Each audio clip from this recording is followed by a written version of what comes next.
Use of their का प्रयोग कहाँ कहाँ होता है, यानी हम देयर का प्रयोग किन किन परिस्थितियों में करते हैं।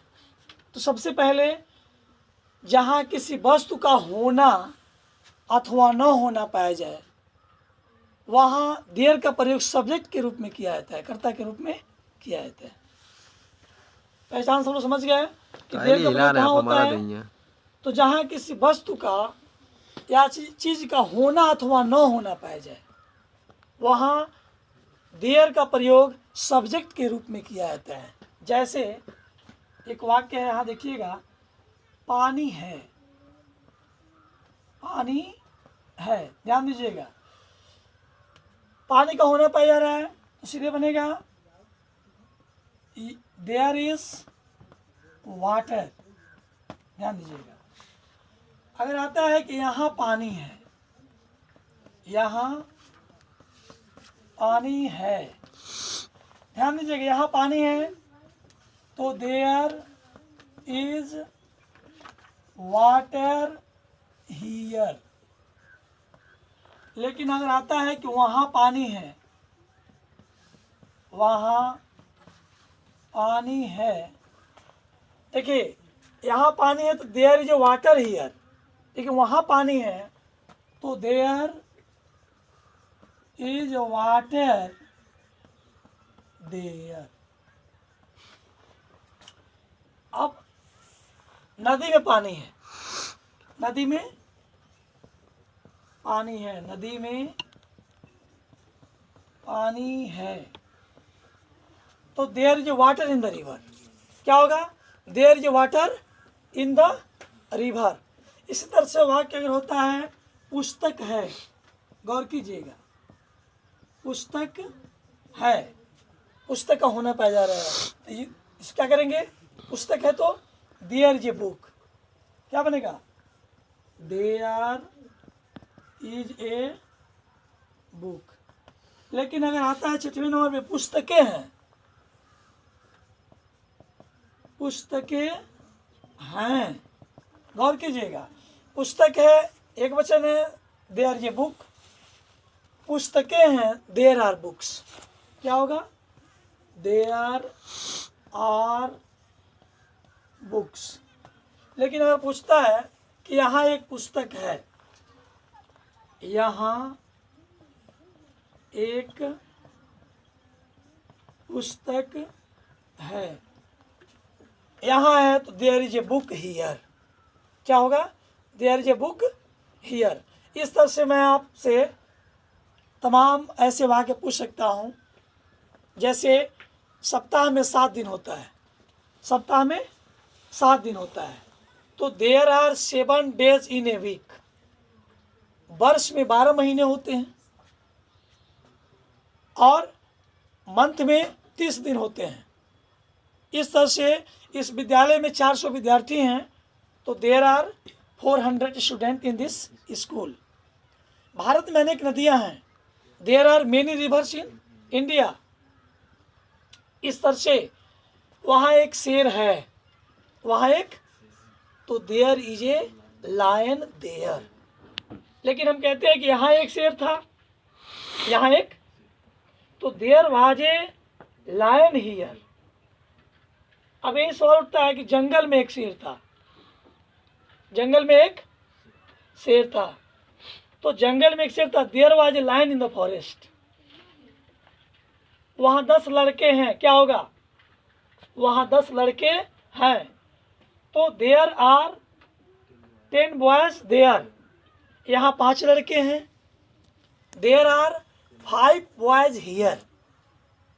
अगर वहाँ 10 लड़के थे तो देयर वर 10 बॉयज देयर। इस तरह से एक राजा था, एक राजा था। तो जब अनुवाद करेंगे अब तो क्या होगा आप लोग बता सकते हैं? एक राजा था, देयर वाज ए किंग। लेकिन आता है जंगल में एक राजा था तो there was a king in the forest. इस तरह से मेरे कक्षा में 16 विद्यार्थी हैं, आपको बनाना है मेरे कक्षा में 16 विद्यार्थी हैं तो देयर आर 16 यानी 16 स्टूडेंट्स इन माई क्लास। वहाँ एक अस्पताल था, गौर कीजिएगा, वहाँ एक अस्पताल था। There was a hospital there. यहाँ एक अस्पताल है, there is a hospital here. Bharat में अनेक, बताया हूँ अभी, भारत में अनेक महापुरुष हैं या थे। भारत में अनेक महापुरुष हैं तो आगे आएंगे। There are many great man in India. अब भारत में अनेक महापुरुष थे, there were very, there were many great man in India. इस तरह से देयर का प्रयोग आप लोग यहाँ तक समझे हैं। मैं आप लोग से बीच बीच से पूछते भी रहूँगा। अगर कहा जाए, कोई आपसे पूछता है how many members in your family, तो कैसे आप जवाब देंगे? कोई आपसे पूछता है how many members in your family, how many members in your family, आपके परिवार में कितने सदस्य हैं? और आपको उस स्थिति में इंग्लिश में ही बताना है तो वहाँ आप यूज ऑफ देयर का प्रयोग करेंगे। आपके परिवार में कितने सदस्य हैं तो क्या बोलेंगे? How many members in your family. Clear हुआ? इस तरह से तमाम सारे सेंटेंस वाक्य विद्यालय में, ध्यान दीजिएगा, इस विद्यालय में 25 अध्यापक हैं, अध्यापक हैं। इस तरह से आप 5 वाक्य नोट कर लीजिए। इस विद्यालय में 25 अध्यापक हैं। आगे लिखे, वहाँ एक घायल शेर था, वहाँ एक घायल शेर था।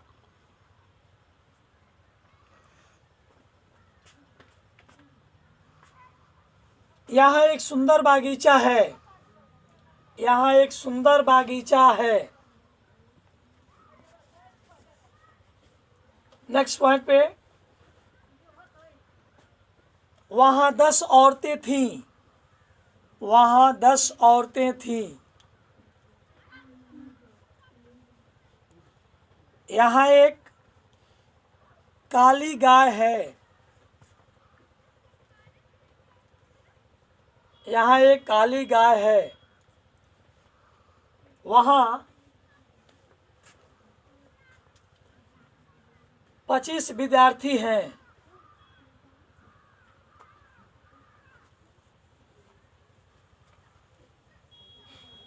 ये आप इंग्लिश में आप इसको ट्रांसलेट करेंगे। अब मैं लेके आपको चलता हूँ निगेटिव सेंटेंस पे। यूज ऑफ देयर में निगेटिव सेंटेंस, नकारात्मक वाक्यों में। सभी लोग जानते हैं कि नेगेटिव मतलब नकारात्मक होता है। इसमें हेल्पिंग वर्ब के बाद ईज आर एम के बाद नॉट लगाते हैं। जैसे आता है, ध्यान रहे, पानी नहीं है तो देयर इज नो वाटर। क्या बनाएंगे? देयर ये नो वाटर।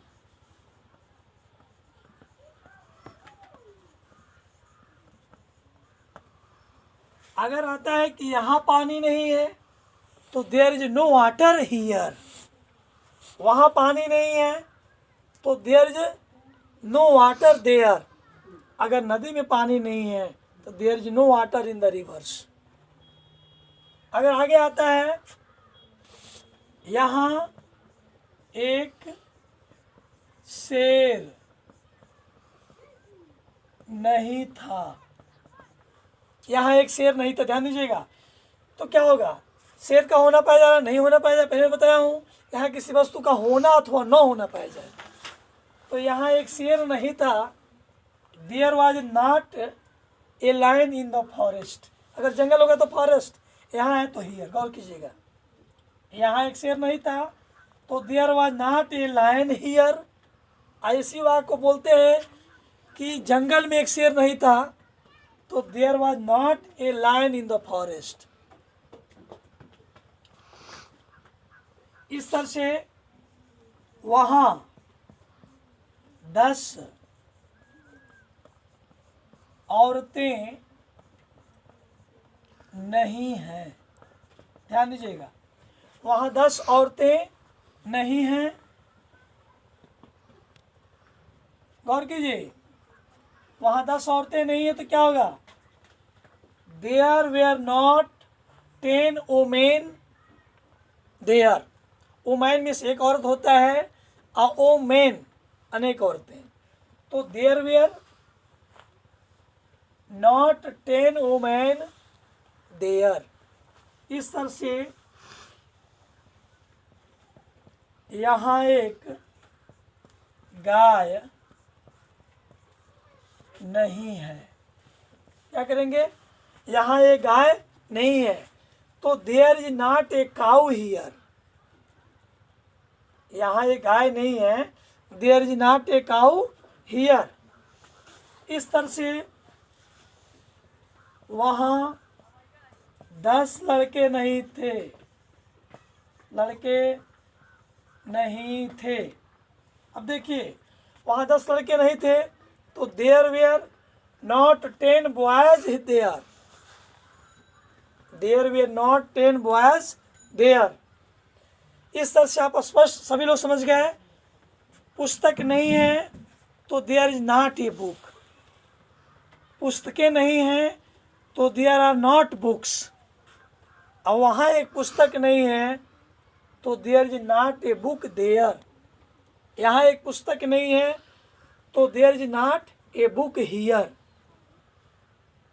जंगल में एक शेर नहीं था तो there was not a lion in the forest.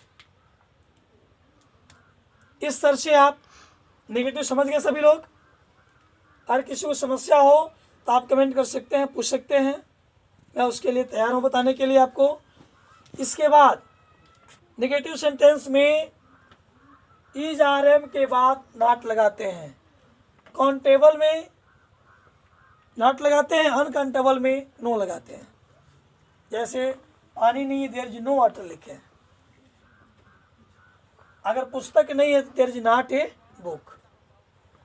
आगे आप देखेंगे इंट्रोगेटिव सेंटेंस। अब आप समझेंगे इसका इंट्रोगेटिव सेंटेंस। इसमें स्पष्ट है कि इज आर एम पहले होगा, वाज वेयर पहले होगा सहायक क्रिया में। जैसे क्या वहाँ एक शेर था? क्या वहाँ एक शेर था? तो था देख लेंगे सहायक क्रिया, तो सीधे वाज पहले होगा।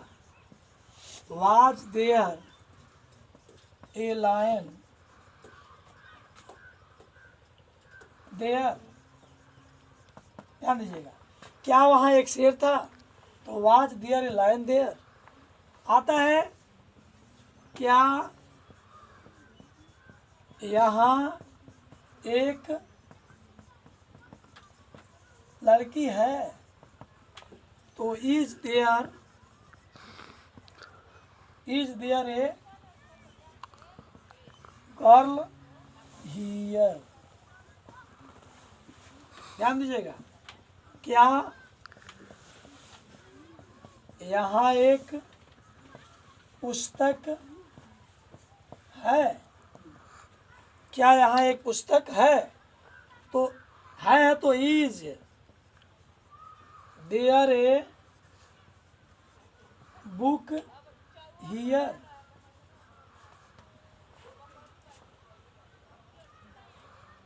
ध्यान दीजिएगा, क्या वहाँ एक शेर था? Was there a lion there. क्या यहाँ एक लड़की है? Is there a girl here. क्या यहाँ एक पुस्तक है? Is there a book here.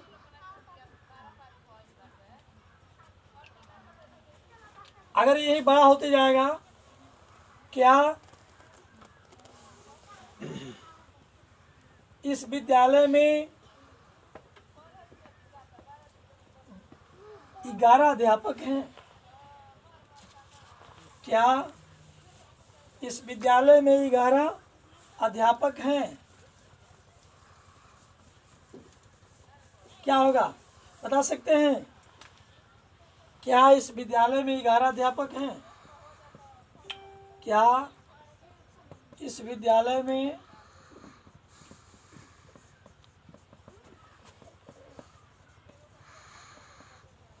ध्यान दीजिएगा अध्यापक हैं? तो क्या होगा? Are there 11 teachers in this school. क्या इस विद्यालय में 11 अध्यापक हैं? Are there 11 teachers in this school? क्या वहाँ 10 औरतें हैं? क्या वहाँ 10 औरतें हैं? तो देखिए यहाँ भी आर देयर 10 वोमेन देयर।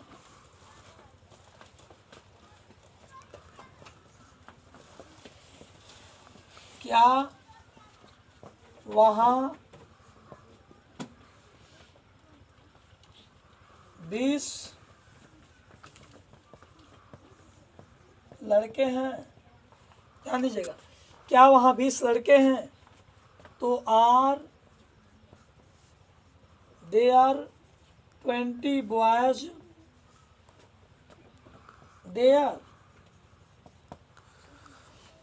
इस तरह से आप यूज ऑफ देयर का पॉजिटिव, नेगेटिव, इंट्रोगेटिव तीनों रूपों को आप देख लिए।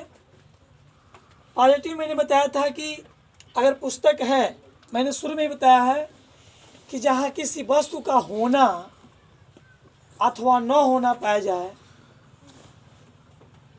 उसे उस वाक्य में देयर को सब्जेक्ट के रूप में प्रस्तुत किया जाता है। अब कोई भी वाक्य बोल सकते हैं, जैसे मेज है तो देयर इज ए टेबल।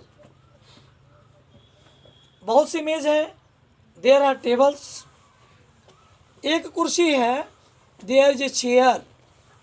अनेक कुर्सियां हैं, देयर आर चेयर्स। यहाँ एक लड़का है, there is a boy here. वहाँ एक लड़का है, देयर आर बॉयज। देखिए बॉयज नहीं, वहाँ एक लड़का है तो there is a boy there. यहाँ बहुत से लड़के हैं, यहाँ 10 लड़के हैं। आपको बनाना है कि यहाँ 10 लड़के हैं तो देयर आर 10 बॉयज हियर। आगे नेगेटिव मैंने बताया है अभी तुरंत। नेगेटिव में क्या बताया है कि नेगेटिव सेंटेंस में इज आर एम के बाद नॉट का प्रयोग करते हैं।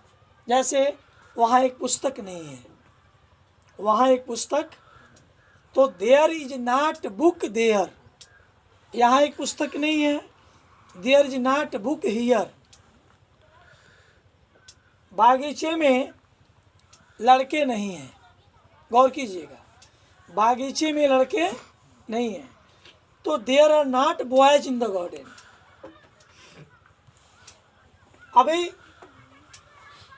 इंट्रोगेटिव में मैं बताया हूँ जस्ट तुरंत। क्या वहाँ एक लड़का है? इस तरह का वाक्य सेम यही वाक्य नहीं है। एक क्या यहाँ एक लड़का है तो क्या बनाएंगे? क्या यहाँ एक लड़का है तो है प्रेजेंट टेंस है। Is there a boy here? क्या वहाँ एक लड़का था? Was there a boy there? क्या जंगल में एक शेर है? क्या जंगल में एक शेर है? तो है। Is there a lion in the forest? क्या आपके गांव में 4 अंधे हैं? क्या आपके गांव में 4 अंधे हैं? तो are there 4 blind man in your village? क्या इस गांव में 4 नेता हैं? क्या इस गांव में 4 नेता हैं? तो are there 4 leaders in this village? इस तरह से आप नेगेटिव इंट्रोगेटिव लोग समझ चुके हैं। मैं आपको विस्तार से समझाया हूँ। अगर आपको किसी को समस्या हो तो आप कमेंट के माध्यम से मुझे अवगत कराएंगे। आज की वीडियो यहीं तक रहेगा। आप सबको धन्यवाद।